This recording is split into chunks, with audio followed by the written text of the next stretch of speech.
La yide wondo yeyde do mi tawi min ya wa cewa mi se mi da simi wawi moƴƴingo ko noon mi waɗi formation ji ka réseau ji ɗaɓiti kono moƴƴinirte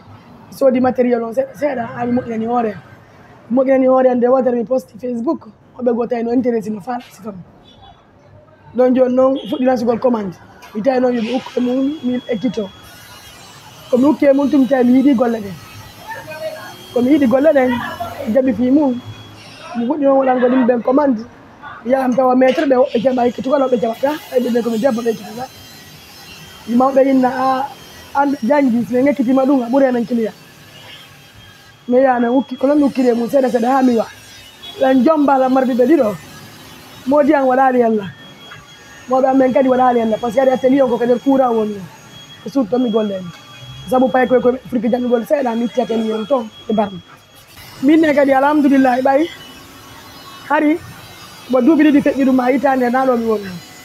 ɓaari ko courant mi wi ka courant mi ɗaɓɓi atelier sagon noon atelier jande ɓuuri ɗum ɗo fiye mi wawa ekkitugol juuɓe buuyi rewɓe buuyi wala ɓekkitade o mi heɓa kadi galerie ji so moƴƴini kam e expose eɓe joƴƴinare ɓe wawa yago yiya golle amen ɗe mo kala golle mum ene gollire kono minen mi wiyay golle amen ene ɓuuri labede par ce que minen rewɓe fiyu fof tan goɗɗen koye laaɓi ɓayɓe gandi kadi ko minen rewɓe woni moƴƴinde ko forcé ko ma wona garantie ko ɗum woɓɓe inne no satti kono min préféré ko garantie ko laaba ko sakka seeɗa e ɗi moƴƴingol janggo bona janggo si boni ɓenne a yii ko rewɓe moƴƴinno ala garantie taw noon siko gorko moƴƴinno ɗum ɓennetano ɓenne on naménisé moƴƴi ko ɓenneta ko gorko moƴƴini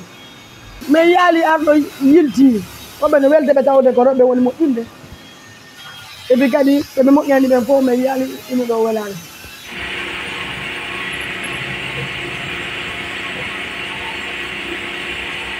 woɓɓe inne ko na golle rewɓe ɓay golle ɗen en fait a tuɗintinoto saabu pratiquement tuɗintina gongol yimɓe ɓe gaɗa critiqueta par ce que mi yiyaɗo ko fino goɗɗo critiquetande ɓay joni golle menuiserie ha wa hari naynugol forcé ko kuppirgol seeɗa a jungo go machine ji no woodi joni ko kupa on tun on tigi sono mari hakkille no concentré no deƴƴini hoore mum nde wala golle ɗe mi jangguɗo université ha mi gani golli duuɓi sappo nder entreprise eyi komi chef ka bureau ha ngal ɗum ɓayɗo golle welila dan concentré ɗe ɗo ɓuuri ko ɗon o mi yaha e kono ko hay 14 heures mi gollata joni hari ko hay 18 heures mi gollata yata jour ji ɗin fof ɗum woni seeɗa seeɗa joni ha la andi woni ɗo joni ɓay mi utti atelier ɓolti ko gare ko akkitigol aga par ce que ko wanno mi kippuno mi jokkuno fi ɗon ɓay mi ɓaali ko wallitolam financièrement fi ɗo par ce que mi gollino to gari ɗum wallilam mi soodi matériel ji ɗin fof mi prépare andi ala ko wallitoma fi goɗɗum golle e ɗaɓɓiraɗa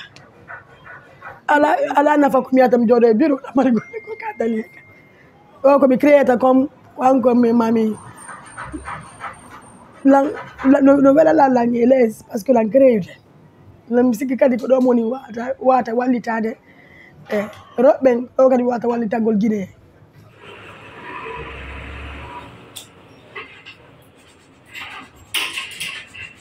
minne rewɓe gande sa yi ala e jooɗagol ngol ko hari inna hakkille fof modima joni sa ka wonde ɗo ni ko wallidira ya ko fof yo concentré o minnata e debbo yo ɗaɓɓu fiyo ɓuuri modi mum ma ɗaɓɓa fiya derto modi ma minne debbo foppo yo ɗaɓɓu fiyo wallidira e modi mum par ce que goto addata e ko ɗiɗo addata wonta goto koyo wallidirmo kala ɗaɓɓa fiyo wawno dankoro ɓiɓɓe moon ɓe fiyo mo onon kadi yo wawi évolution par ce que aduna hande o aduna hari on na gotum hari aden goto no wawno wunnanko joni hande on ko kara ha aden goto ɓe ɓettu sooɓe ɓe ɗaɓɓa koɓe yiɗi ina innugo ɓay ko gorko debbo golle gorko ɗi joni golle gorko ala golle debbo ala ko tawɗe wotaɗa wiide welama waɗu hay goto ɓuura waya mo kay déjà nandi place